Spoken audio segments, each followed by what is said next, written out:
videos, please subscribe, like and share.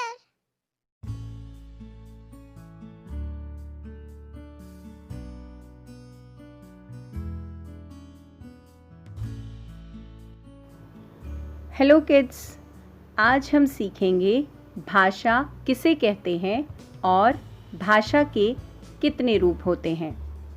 आइए शुरू करते हैं।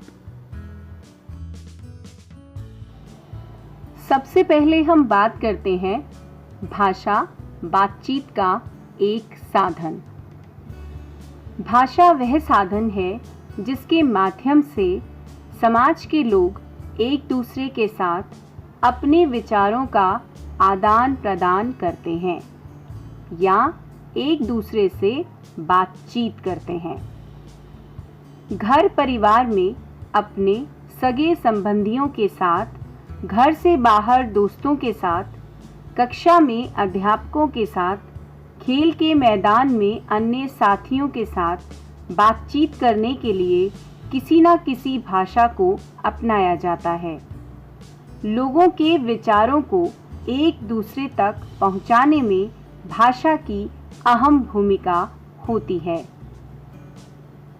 वस्तुतः भाषा का उद्देश्य ही है विचारों का आदान प्रदान या परस्पर संप्रेषण यानी कम्युनिकेशन, यानी आपस में कम्युनिकेशन। जिस माध्यम के द्वारा मनुष्य अपने भावों अथवा विचारों का आदान प्रदान करता है उसे भाषा कहते हैं। हम भाषा का प्रयोग कब करते हैं? बच्चों, क्या आपने कभी सोचा है कि हम भाषा का प्रयोग कब करते हैं? आपने देखा होगा कि जब भी आपके मन में कोई विचार आता है या आप कोई बात किसी से कहना चाहते हैं तब भाषा का इस्तेमाल करते हैं। उदाहरण के लिए, जब आपको भूख लगती है तब आप माँ से खाना मांगते हैं। छोटे भाई या बहन पर गुस्सा आता है तो उन्हें डांटते हैं, या कक्षा में जब कोई गलती होती है तो टीचर से माफ़ी मांगते हैं। इसका अर्थ ये है कि जब भी हमें किसी से कुछ कहना होता है या हमारे मन में कोई विचार आता है तब अपने मन की बात दूसरे तक पहुंचाने के लिए हम भाषा का प्रयोग करते हैं। इसे हम साधारण भाषा में समझेंगे कि अगर हमें किसी दूसरे को अपने मन की बात कहनी है तो हम भाषा का प्रयोग करते हैं। अब भाषा कहाँ से आती है? प्रश्न ये उठता है कि भाषा कहाँ से आती है।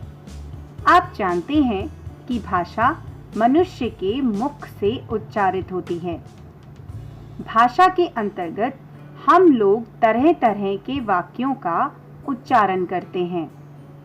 इन वाक्यों की रचना विविध शब्दों यानी पदों से होती है और ये शब्द बनते हैं विभिन्न ध्वनियों, स्वर एवं व्यंजन के सार्थक मेल से। उदाहरण के लिए, हिंदी का भालू, इसे हम कैसे लिखेंगे? भ हलंत प्लस आ प्लस ल हलंत प्लस बड़ा ऊ। शब्द भ हलंत एवं ल हलंत व्यंजनों और आ एवं ऊ स्वरों के ऐसे मेल से बना है जिसका एक निश्चित अर्थ है। इन्हीं ध्वनियों के और तरह से भी मेल हो सकते हैं, जैसे लूभा। लूभा को हम कैसे लिखेंगे? ल हलंत प्लस ऊ प्लस भ हलंत प्लस आ। या लाभू, लाभू को हम कैसे लिखेंगे? ल हलंत प्लस आ प्लस भ हलंत प्लस ऊ आदि। पर इनका हिंदी में कोई अर्थ नहीं है, अतः ये शब्द नहीं कहे जा सकते। इसलिए यह कहा जाता है कि शब्दों की रचना ध्वनियों के सार्थक या अर्थवान मेल से ही होती है। इसका मतलब ये है कि वो स्वर, वो ध्वनियाँ हमें इसमें इस्तेमाल करनी है जिनका मीनिंग होता है, जिनका कोई अर्थ होता है। हर भाषा के अपने नियम होते हैं। हमें ये ध्यान रखना चाहिए कि हर भाषा की अपनी नियम अवस्था होती है, यानी नियम व्यवस्था होती है, या उसमें कुछ नियम होते हैं जो यह तय करते हैं कि वाक्य में प्रयुक्त होते समय शब्द किस स्थान पर आएंगे, अर्थात वाक्य में उनका क्रम क्या होगा और उसमें कौन सा प्रत्यय लगेगा आदि। उदाहरण के लिए हिंदी तथा अंग्रेजी के वाक्यों में शब्दों यानी पदों का क्रम उस भाषा की नियम व्यवस्था के आधार पर इस प्रकार होता है, जैसे बच्चा खाना खा रहा है। अब इस वाक्य को हम कैसे लिखेंगे? बच्चा यानी कर्ता, खाना यानी कर्म और खा रहा है यानी क्रिया।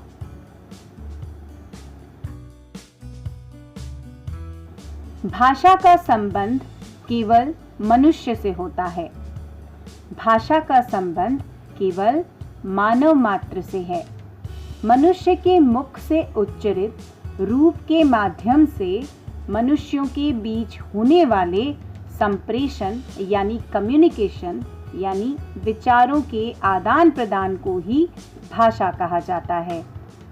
पशु पक्षी जो तरह तरह की ध्वनियाँ उच्चारित करके परस्पर संप्रेषण करते हैं यानी कम्युनिकेट करते हैं आपस में, उसे भाषा नहीं कहा जाता। भाषा मनुष्य के मुख से उच्चारित होती है। भाषा में विभिन्न ध्वनियाँ होती हैं जिनके सार्थक मेल से शब्दों की रचना होती है।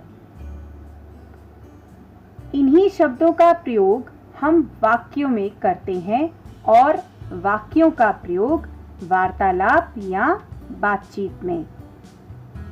हर भाषा के अपने नियम होते हैं जो उस भाषा को नियंत्रित करते हैं यानी कंट्रोल करते हैं। भाषा का उद्देश्य होता है विचारों का आदान प्रदान या संप्रेषण यानी कम्युनिकेशन। मानवेतर संप्रेषण यानी एनिमल कम्युनिकेशन को हम भाषा नहीं कह सकते। इसे सीधे भाषा में हम समझेंगे कि भाषा का संबंध केवल मनुष्य से होता है, जो मनुष्य बोलता है और मनुष्य के मुख से ही भाषा उच्चारित होती है। भाषा की परिभाषा। भाषा मानव मुख से उच्चारित ध्वनियों की ऐसी व्यवस्था है जिसके माध्यम से समाज के लोग एक दूसरे के साथ अपने विचारों का आदान प्रदान करते हैं। इसे हम फिर से दोहराते हैं। भाषा मानव मुख से उच्चारित ध्वनियों की ऐसी व्यवस्था है जिसके माध्यम से समाज के लोग एक दूसरे के साथ अपने विचारों का आदान प्रदान करते हैं यानी एक्सचेंज करते हैं। भाषा के दो रूप होते हैं। आप सब ये जानते हैं कि विचारों का आदान प्रदान बोलकर और लिखकर दोनों तरह से किया जा सकता है।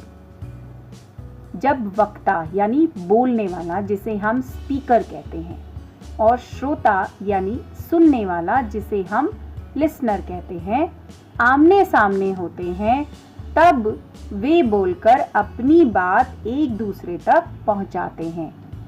और जब आमने सामने नहीं होते हैं तब लिखकर पहुंचाते हैं। इसी आधार पर भाषा के दो रूप सामने आते हैं। पहला मौखिक यानी उच्चारित रूप, जिसे हम ओरल फॉर्म कहते हैं, और दूसरा होता है लिखित रूप, जिसे हम रिटन फॉर्म कहते हैं, यानी लिखने वाला। पहला, मौखिक या उच्चारित भाषा यानी ऑरल लैंग्वेज। यह भाषा के बोलचाल का रूप है। भाषा का यही रूप प्रमुख और पुराना है। स्वभावतः जिस दिन से मनुष्य ने जन्म लिया होगा उसी दिन से बोलना प्रारंभ कर दिया होगा, परंतु भाषा के इस रूप की कमी यह है कि उच्चरित होते ही यह समाप्त हो जाता है। अतः यह रूप अस्थाई यानी अनस्टेबल है एवं क्षणिक है, टेम्परेरी है, यानी कुछ टाइम के लिए है। जब वक्ता और श्रोता, वक्ता यानी बोलने वाला और श्रोता यानी सुनने वाला, आमने सामने है तब तो बातचीत की जा सकती है, पर श्रोता यानी लिसनर कहीं दूर है तब इस रूप के माध्यम से संप्रेषण कठिन होता है, मतलब कम्युनिकेशन मुश्किल होता है। यह ध्यान रखना चाहिए कि उच्चारित भाषा की आधारभूत इकाई ध्वनि होती है। दूसरा है लिखित भाषा यानी रिटन लैंग्वेज। भाषा के लिखित रूप का विकास तब हुआ होगा जब मनुष्य ने यह सोचा होगा कि वह अपने मन की बात दूर बैठे व्यक्ति तक या आने वाली पीढ़ी के लोगों तक भी पहुंचा सके। इस कार्य के लिए मौखिक भाषा की ध्वनियों के लिए तरह तरह की आकृति वाले लिखित चिन्ह विकसित किए होंगे। उच्चरित ध्वनियों के लिए विकसित ये लिखित चिन्ह ही लिपि चिन्ह या वर्ण कहे जाते हैं। इसे हम फिर से दोहराते हैं। उच्चरित ध्वनियों के लिए विकसित ये लिखित चिन्ह ही लिपि चिन्ह या वर्ण कहे जाते हैं। अब आता है मौखिक भाषा और लिखित भाषा में क्या अंतर होता है। मौखिक भाषा का प्राचीनतम, यह मौखिक भाषा का प्राचीनतम रूप है, जबकि लिखित भाषा का रूप यानी यह लिखित भाषा का जो रूप है वो बहुत बाद में विकसित हुआ। यानी मौखिक भाषा जो है वो भाषा का प्राचीनतम रूप है और जो लिखित भाषा है उसका जो विकास है वो बाद में विकसित हुआ, बहुत बाद में विकसित हुआ। दूसरा पॉइंट है, यह मौखिक भाषा का अस्थायी रूप है, जबकि लिखित भाषा का स्थायी रूप है। तीसरा पॉइंट है, मौखिक भाषा यह रूप उच्चारित होते ही समाप्त हो जाता है और जो लिखित भाषा है उसका जो रूप है वो दीर्घकाल तक बना रह सकता है। नेक्स्ट पॉइंट इसका आता है, यानी अगला पॉइंट है, इसे व्यक्ति बिना प्रयास के स्वतः सीख लेता है, यानी मौखिक भाषा को बिना कोशिश किए अपने आप सीख लेता है। और जो लिखित भाषा है उसका प्रयास और अभ्यास से ही सीखा जा सकता है, उसे हम प्रयास और अभ्यास से ही सीख सकते हैं। मौखिक भाषा यह भाषा का प्रधान रूप है, यानी सबसे बड़ा रूप है, प्रधान रूप है। और जो लिखित भाषा है वो भाषा का गौण रूप है। अगला पॉइंट है, मौखिक भाषा इस रूप की आधारभूत इकाई ध्वनि है, जबकि लिखित भाषा की आधारभूत इकाई वर्ण है। अब आता है लिपि या लेखन व्यवस्था। मौखिक या उच्चारित भाषा को स्थायी रूप देने के लिए लिखित भाषा का विकास हुआ। प्रत्येक ध्वनि के लिए लिखित चिन्ह या वर्ण बनाए गए। वर्णों की पूरी व्यवस्था को लिपि कहा गया। वास्तव में लिपि ध्वनियों को लिखकर प्रस्तुत करने का एक ढंग है। संसार में अनेक भाषाएं हैं और उनको लिखने के लिए अनेक लिपियां, जैसे हिंदी, मराठी, नेपाली, बोडो, संस्कृत आदि अनेक भाषाएं देवनागरी लिपि में लिखी जाती हैं। अंग्रेजी, फ्रेंच, जर्मन, पोलिश आदि भाषाएं रोमन लिपि में लिखी जाती हैं। वैसे किसी भी भाषा को किसी भी लिपि में लिखा जा सकता है, लेकिन कुछ प्रमुख भाषाएं हैं जिनकी नाम लिपियों के द्वारा ही दिए जा रहे हैं, जैसे हिंदी, संस्कृत, मराठी, नेपाली, बोडो आदि भाषाएं देवनागरी लिपि में लिखी गई हैं। अंग्रेजी, फ्रेंच, जर्मन, स्पेनिश और इटालियन भाषाएं रोमन लिपि में होती हैं। पंजाबी भाषा गुरमुखी लिपि में होती है और गुजराती भाषा गुजराती लिपि में होती है। अरबी, फारसी, उर्दू भाषाएं फारसी लिपि में लिखी गई हैं। रूसी, बुल्गेरियन आदि भाषाएं रूसी लिपियों में लिखी गई हैं। भाषा, बोली और उपभाषा। हर भाषा का क्षेत्र बहुत बड़ा होता है। उदाहरण के लिए हिंदी एक भाषा है और उसका क्षेत्र एक और मध्य प्रदेश, राजस्थान, हरियाणा तक फैला हुआ है, तो दूसरी ओर दिल्ली, उत्तर प्रदेश तथा बिहार तक। इन सभी क्षेत्रों में भाषा में भौगोलिक दृष्टि से अंतर किया जाता है।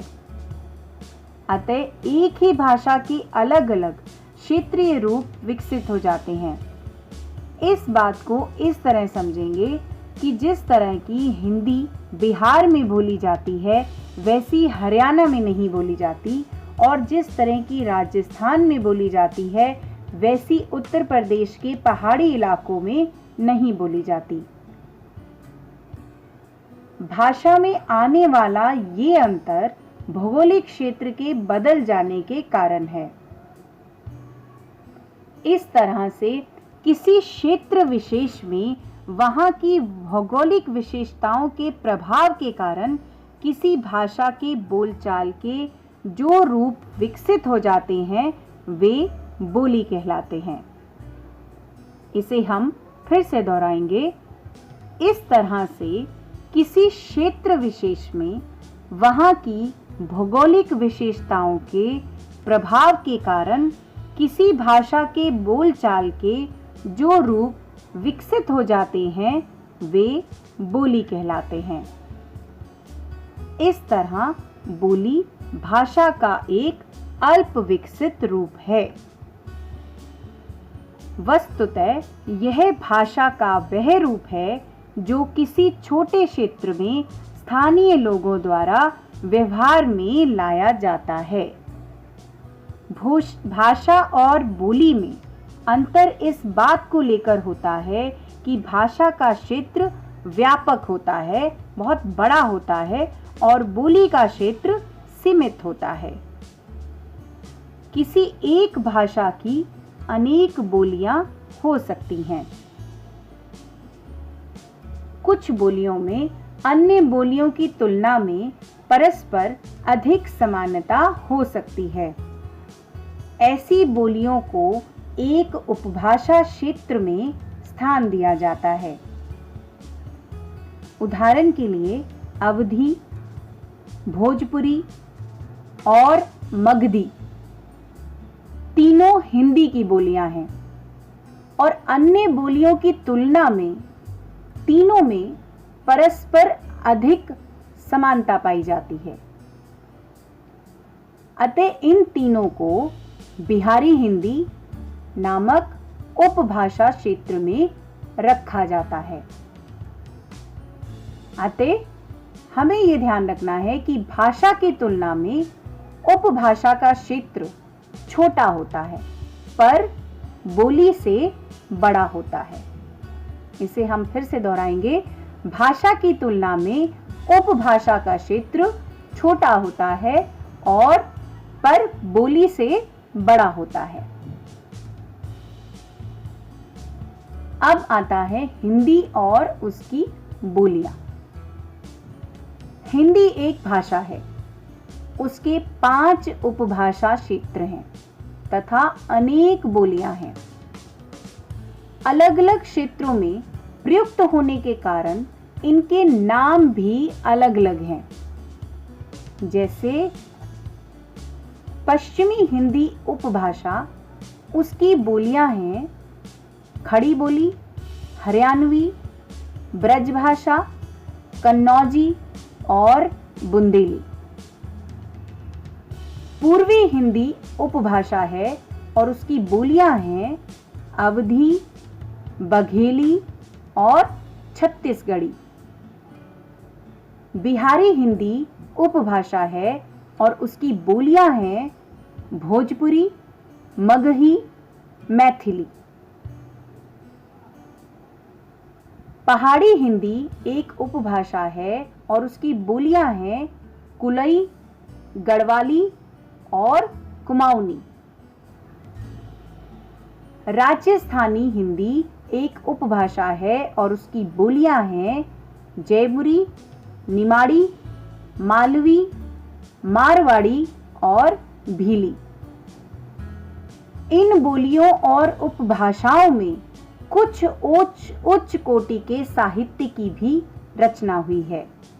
जैसे मैथिल कोकिल विद्यापति रचनाकार हैं और उनकी जो रचना है वो पदावली है। उसकी बोली है मैथिली और वो बिहारी और हिंदी उपभाषा में रचित हैं। गोस्वामी तुलसीदास रचनाकार हैं और उनकी रचना का नाम है रामचरितमानस और वो अवधी बोली में है जिसकी उपभाषा है पूर्वी हिंदी। मलिक मोहम्मद जायसी एक रचनाकार हैं और उनकी रचना है पद्मावत जिसकी बोली है अवधी और ये पूर्वी हिंदी उपभाषा में रचित है। सूरदास एक रचनाकार हैं और उनकी रचना का नाम है सुरसागर जो ब्रजभाषा बोली में है और उनकी उपभाषा है पश्चिमी हिंदी। अब आता है भाषा के विविध रूप यानी अलग अलग रूप। सबसे पहले आती है राष्ट्रभाषा यानी नेशनल लैंग्वेज। किसी भी राष्ट्र की राष्ट्रभाषा वह भाषा होती है जिसके माध्यम से पूरे देश के लोग अपनी अस्मिता की पहचान करते हैं। राष्ट्रभाषा देश के गौरव और सम्मान का प्रतीक होती है तथा अधिक से अधिक लोग इसका प्रयोग करते हैं, इसका इस्तेमाल करते हैं। हिंदी भारत की राष्ट्रभाषा है क्योंकि यह प्रत्येक भारतवासी की अस्मिता की पहचान कराती है और राष्ट्र के गौरव और सम्मान का प्रतीक है। उसके बाद आती है मातृभाषा यानी मदर टंग।